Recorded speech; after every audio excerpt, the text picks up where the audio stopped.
সম্মানিত দেশবাসী, আসসালামু আলাইকুম। আমি মাননীয় প্রধান উপদেষ্টা ও উপদেষ্টা মণ্ডলীর সকল সম্মানিত সদস্যদের প্রতি দৃষ্টি আকর্ষণ করছি।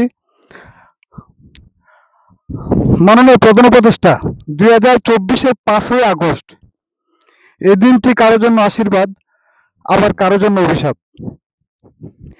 আশীর্বাদ তাদের জন্য যারা গুম, খুন ও আইবি গাইবি মামলার শিকার হয়ে দিনের পর দিন বাসাবাড়ি ছেড়ে পালিয়ে রয়েছিলেন। আর অভিশাপ তাদের জন্য যারা দীর্ঘদিন 17 বছর লুটপাট করে খেয়েছিলেন, হঠাৎ করে তাদের এই সাম্রাজ্য ভেঙ্গে চুরমার হয়ে গেল। যাক, আমি এ বিষয়ে কিছু বলতে চাই না মাননীয় উপদেষ্টা।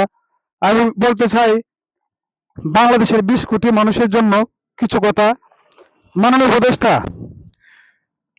উপদেষ্টা মন্ডলীর সকল সদস্যবৃন্দ ভালো থাকলে ভালো নেই, এদেশের 20 কোটি বাঙালি। দেশের সব জেলার সব থানার সেই 2024-এর 5ই আগস্ট লুটপাট হয়ে যাওয়া অস্ত্র দেশের বিভিন্ন জায়গায় ছড়িয়ে ছিটিয়ে রয়েছে। ভয়ঙ্কর ভয়ঙ্কর সন্ত্রাসীদের উৎপাত ঘটেছে। আমি দেশের একজন নাগরিক হিসেবে নিরাপত্তা বোধ করতে পারছি না। রাস্তাঘাটে চলাফেরার কোনো নিরাপত্তা নেই। অতি সাধারণ মানুষরা অতিষ্ঠ হয়ে পড়েছে।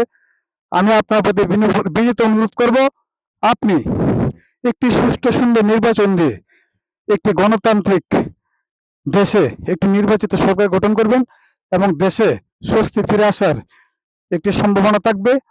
একদিকে আতঙ্কে রয়েছে বাংলাদেশ পুলিশ।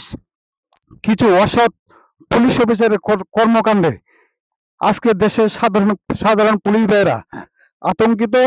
ওনাদেরকে সাধারণ মানুষ মানছে না, যে যেভাবে পারে ওনাদের সাথে খারাপ ব্যবহার করে যাচ্ছে। দেশের নাগরিক আজ অতিষ্ঠ। তাই আমার এই ভিডিওটি আপনার নজরে পড়লে আপনি বিষয়টি ভালো দৃষ্টিতে দেখবেন এবং এই দেশের প্রত্যেকটি নাগরিককে নিরাপত্তা দেওয়ার দায়িত্ব আপনার। আমি মনে করি দেশ ও মানুষ ভালো নেই, দেশে কোনো নিরাপত্তা নেই। দেশে যত ভয়ঙ্কর সন্ত্রাসী, সকল সন্ত্রাসীরা আজ মুক্ত বাতাসে ঘুরে বেড়াচ্ছে। আপনারা এ বিষয়ে দেশের ও জনগণের স্বার্থে আপনারা দেখবেন এবং অতি দ্রুত একটি নির্বাচন দিয়ে এই দেশকে সুন্দর এবং ভালো জায়গায় ফিরিয়ে আনবেন। আপনার অনেক সুনাম রয়েছে।